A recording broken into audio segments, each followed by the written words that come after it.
Good afternoon, সবাই কেমন আছেন? আশা করি আপনারা সকলে খুব ভালো আছেন। ওয়েলকাম ব্যাক টু বর্ণ সুইমিং চ্যানেল।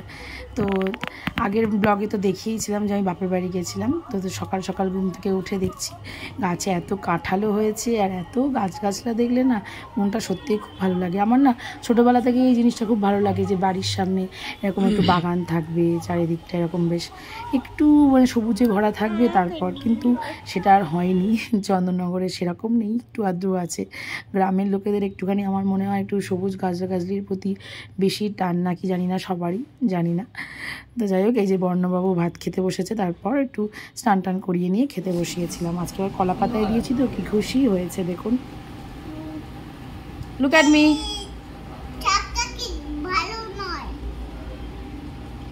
আজা তোমার মিমি বড় না বলতে নেই বাবান। বর্ণকে খাইয়ে তারপর আমরা খেয়ে দিয়ে উঠতে উঠতে দেখছি টিপ টিপ করে বৃষ্টি পড়ছে। আর এই বৃষ্টি পড়লে না পুকুরের এই জায়গাটা দারুণ লাগে। আগেও আপনাদের সাথে শেয়ার করেছি, আমার এত ভালো লাগে মনে হয় এখানে বসেই থাকলে কি হবে। কোনো ইউ হ্যাভ নো আইডিয়া। তুমি জানো ওখানে মুখ নিচু করছো? এই যে দেখতে পাচ্ছেন নারকেল গাছগুলো, এগুলো না আমি একদম যখন ছোট্ট ছিলাম তখন থেকে মানে আমার দেখা, আমার মানে চোখের সামনেই বেড়ে ওঠায় নারকেল গাছগুলো বা সুপারি গাছগুলো একদম। বাবার তো নারকেলের ব্যবসা ছিল, মানে আছে টুকটাক এখনও। তো এখন তো নারকেলের ফলনও খুব কম। তো এই সেই নারকেলগুলোর উপর থেকে ভেতর থেকে কলাগুলো বেরোতো না, কল বলে না কলা বলে, আমরা তো কলাই বলি। তো সেগুলো বসিয়ে বসিয়ে হয়েছে। আর এই যে আম গাছটাও তাই, আমরা আম খেয়ে যে আঁটিগুলো ফেলে দিই সেই আঁটি থেকেই হয়েছে। কিন্তু আজকে আবার যাব ওই দেবস্মিতার ভাইয়ের দেবাংশুর জন্মদিনের অনুষ্ঠানে।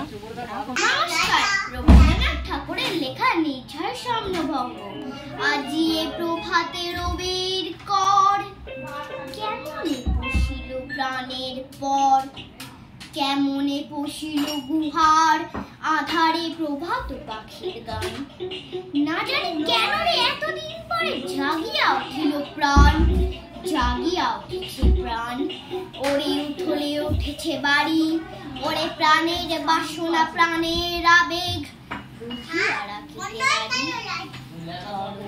করে কাঁপিছে ভূধর শিলা রাশি রাশি পড়েছে খসে ফুলিয়া ফুলিয়া ফেনিল শরীর গরজে উঠেছি দারুণ রসে হেথায় হোথায় পাগলের প্রায় ঘুরিয়া ঘুরিয়া মাতিয়া বেড়ায় বাহিরিতে চায় দেখিতে না পায় কোথায় কারা দ্বার কেন রে বিধাতা পাষাণ হেন চারিদিকে তার বাঁধন কেন ভাঙরে হৃদয় ভাঙরে বাঁধন সাধে আজকে প্রাণের সাধন লহরীর পরে লহরী তুলিয়া আঘাতের পরে আঘাত কর মাতিয়া যখন উঠেছে পরাণ কিসের আধার কিসের পাষাণ পুতুলি যখন উঠেছে বাসনা জগতে তখন কিসের ডর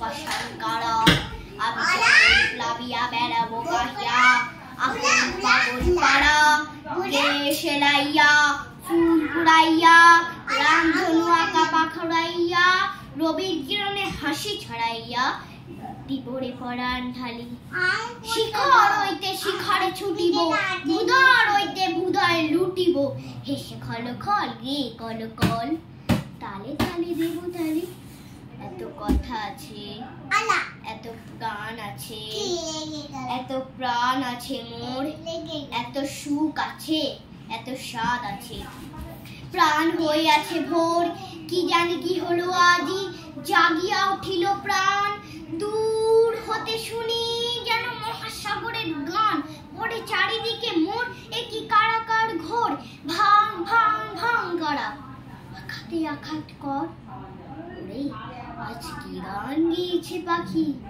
এসেছে রবির কর। Thank you. হ্যাপি বার্থডে আলু কাবলি হ্যাপি বার্থডে আলু কাবলি হ্যাপি বার্থডে আলু কাবলি। ও ফোনে ছবি তুলছে। তুমি খুব ভালো রেজাল্ট করো, এটাই আমাদের কি বলবো চাওয়া কামনা। প্রত্যাশা লুলি আলু কাবলির সঙ্গে মেলাতে হবে। দেবাংশু বল আলু কাবলি দিদি ভালো রেজাল্ট করবে। ও ফোনে ছবি তুলছে। কই ওর ফোন কই? ওই বাহ খুব ভালো করেছে।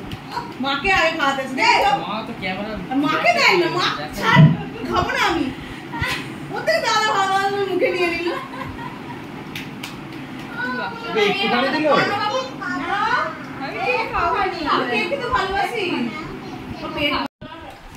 কি সুন্দর দেখ সবাই মিলে গোল হয়ে বসেছে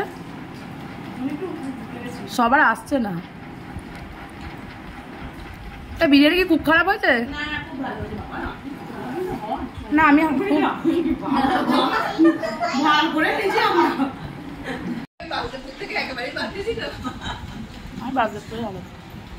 কি রে শুধু পারছো না ও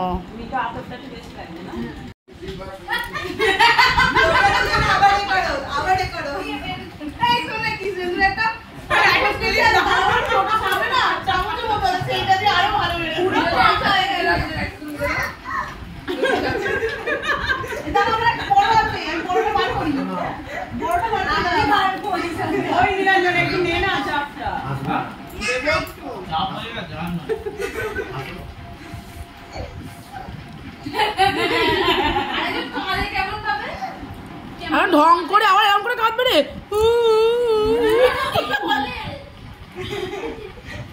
নাটক শিখে গেছিস হ্যাঁ বলছিস কোথায় শিখলি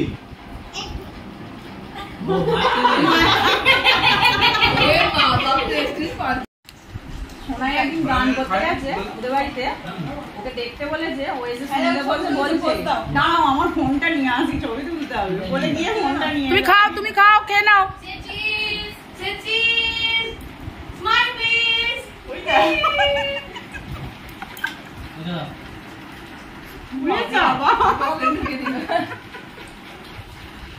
উপলক্ষটা ছিল যে দেবাংশুর জন্মদিন কিন্তু দেবস্মিতারও দুদিন পর ছিল তাই একটা কেক কেটে ওকে ওর জন্য কেক নিয়ে এসে একটা ওটাও সেলিব্রেট করা হলো আর মেনুতে ছিল মাটন বিরিয়ানি আর চিকেন চাপ আর চিকেন ফ্রাই তো আমি আর বৌদি মিলে দুজনে মিলে একটু রান্না করেছিলাম সেটার আর ফুটেজ তোলা হয়নি তো খাওয়া দাওয়ার পর বাড়ি এলাম এত গরম তাই ভাবলাম একটু ছাদে যাই আর দেখুন এই ফুলগুলো কি সুন্দর লাগছে একদম থোকায় থোকায় হয়েছে ভর্তি পরিপূর্ণ এত ভালো লাগছে আর তেমনি হাওয়া দিচ্ছে মানে এত সুন্দর লাগছিল রে কি বলবো মানে গাছগুলো ফুলের ভারে একদম মাথা নুইয়ে দিয়েছে এত সুন্দর লাগছে পুরো ঘোর অন্ধকার ঘুটঘুটে অন্ধকারের মধ্যে সাদা সাদা ফুলগুলো কি যে তার মায়া কি যে তার মোহ আমার মনে হয় এই ফুলের প্রেমে বারবার পড়ে যাই আপনাদের কেমন লাগে এরকম ওয়েদার বা এরকম ফুল অবশ্যই জানাবেন কিন্তু অবশ্যই শেয়ার করবেন তাহলে আমারও বেশ ভালো লাগবে সব কিছু তো আমি শেয়ার করি আপনাদেরও শেয়ারগুলো করলে আপনাদের মনের কথা জানতে পারলে